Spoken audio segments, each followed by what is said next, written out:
آپ صلی اللہ علیہ وسلم نے فرمایا جو آدمی فجر کی نماز کے بعد 7 مرتبہ پڑھے اللہم اجرنی من النار اللہم اجرنی من النار، اگر مغرب تک موت آ گئی اللہ جہنم کی آگ سے بچا لے۔ مغرب میں پڑھ لیا اور فجر تک موت آ گئی اللہ جہنم کی آگ سے بچا لے۔ آپ نے فرمایا جو فرض نماز کے بعد آیت الکرسی پڑھے گا تو فرمایا اس کے اور جنت کے درمیان اس کی موت کا فاصلہ ہے، مرتے ہی سیدھا جنت میں جائے۔ زندگی میں اعمال لے کر آئے، اعمال سے مسئلے حل ہوں گے۔ آپ صلی اللہ علیہ وسلم نے فرمایا ہر چیز کا ایک دل ہوتا ہے اور قرآن پاک کا دل سورہ یاسین ہے، اور جو صبح کو سورہ یاسین پڑھے گا شام تک کی جو اس کی حاجتیں ہیں، جو اس کی ضرورتیں ہیں، وہ اللہ اس پہ اس کی مدد کریں گے، اللہ اس کی ضرورتوں کو پورا فرمائیں گے۔ اب سورہ یاسین پڑھنے کا شوق پیدا ہو جائے۔ آپ صلی اللہ علیہ وسلم نے فرمایا جو رات کو سورہ ملک پڑھے گا اللہ اسے قبر کے عذاب سے بچا لے۔ آپ نے فرمایا جو رات کو سورہ واقعہ پڑھے گا اس پر فاقہ نہیں آئے گا۔ عمل عمل عمل،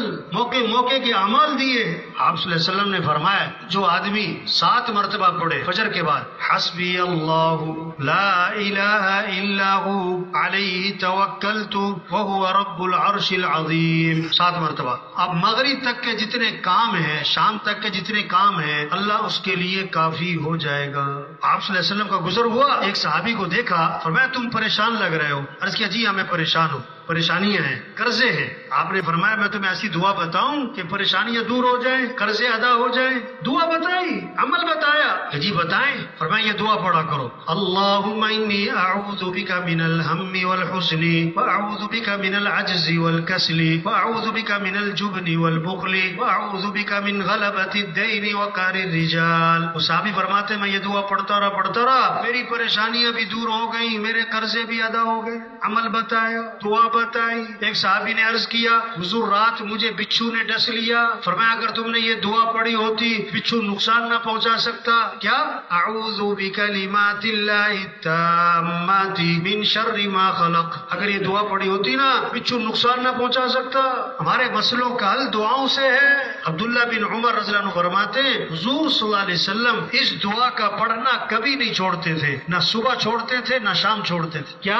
اللہم انی اسألک العافیۃ فی الدنیا والآخرہ، اللہم انی اسألک العفو والعافیۃ فی دینی ودنیای واہلی ومالی، اللہم استر عوراتی وآمن روعاتی، اللہم احفظنی من بین یدی ومن خلفی وعن یمینی وعن شمالی ومن فوقی واعوذ بعظمتک ان اغتال من تحتی۔ اس دعا کو اللہ کے نبی نہ صبح چھوڑتے تھے نہ شام۔ ہمارے مسئلے اللہ نے حل کرنے، ہم نے نہیں کرنے۔ ہمارے مسئلوں کا حل قرآن ہے۔ گھر گھر قرآن ہو، بچہ قرآن پڑھے، ابا قرآن پڑھے، بیٹا قرآن پڑھے، بیٹی قرآن پڑھے، دادا قرآن پڑھے، ہمارا وزیر قرآن پڑھے، ہمارا وکیل قرآن پڑھے، ہمارا ڈاکٹر قرآن پڑھے، ہمارا مالدار قرآن پڑھے، ہمارا مزدور قرآن پڑھے، ہمارا جھونپڑے والا قرآن پڑھے، دادی اماں قرآن پڑھے، نانی اماں قرآن کی تلاوت، رحمتیں ہیں، برکتیں ہیں، خیریں ہیں، گھروں سے نحوستیں ختم ہوں گی، شیطانی اثرات ختم ہوں گے۔ ایک صحابی رضی اللہ عنہ نے رات کو نیت باندھی اور قرآن پڑھنا شروع کیا۔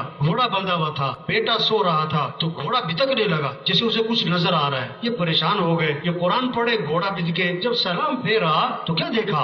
آسمان کی طرف ایک نور ہے، نور سفید بادل کی طرح، اور آسمان کی طرف اٹھتا چلا گیا۔ صبح کو جب آپ کی خدمت میں حاضر ہوئے عرض کیا حضور رات عجیب معاملہ ہوا، میں نے قرآن پڑھا، جب میں نے سلام پھیرا تو ایک بادل تھا، سفید نور تھا، آسمان کی طرف اٹھ گیا۔ یہ کیا تھا؟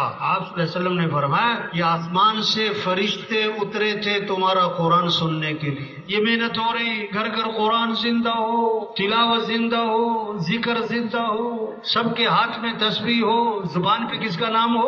اللہ کا نام۔ زبان پہ کس کا نام؟ الا بذکر اللہ تطمئن القلوب۔ کان کھول کے سنو، دلوں کا اطمینان کس میں ہے؟ اللہ کی یاد میں۔ فاذکرونی اذکرکم، اللہ فرماتے تم مجھے یاد کرو میں تمہیں یاد رکھوں گا۔ ولذکر اللہ اکبر، اللہ کا ذکر، اللہ کی یاد یہ بہت بڑی بات ہے۔ آپ صلی اللہ علیہ وسلم نے فرمایا کلمتان خفیفتان علی اللسان ثقیلتان فی المیزان حبیبتان الی الرحمن سبحان اللہ وبحمدہ سبحان اللہ العظیم۔ دو کلمے ہیں جو زبان پر بہت ہلکے ہیں اور قیامت کے دن ترازو میں بڑے وزنی ہیں اور اللہ کو بڑے محبوب ہیں۔ وہ کیا ہے؟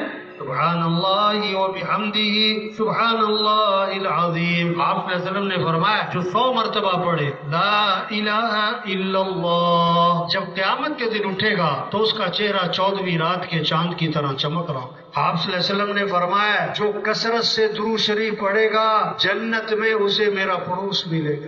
صلی اللہ علی النبی الامی، چھوٹا سا درود شریف، صلی اللہ علیہ وسلم اللہم صلی علی محمد، مختصر سا درود شریف۔ اور ایک حدیث میں آتا ہے آپ نے فرمایا جو 10 مرتبہ صبح درود شریف پڑھے گا اور 10 مرتبہ شام کو درود شریف پڑھے گا قیامت کے دن اس کے لیے سفارش کرنا میرے لیے واجب ہوگی۔ یہ شوق پیدا ہو جائے ذکر کا۔ ان اعمال سے زندگی بنتی ہے۔ اللہ نے مال نہیں دیا، اعمال دیے زندگی بنانے کے لیے، مسئلوں کے حل کے لیے، پریشانیوں سے بچنے کے لیے۔ زندگی کو خوبصورت بنانا ہے تو کپڑوں سے نہیں بنے گی بھائی، گاڑیوں سے نہیں بنے گی، ٹائل پتھر سے نہیں بنے گی، زیور فرنیچر سے نہیں بنے گی۔ زندگی خوبصورت بنے گی کیسے؟ اعمال اچھے بناؤ۔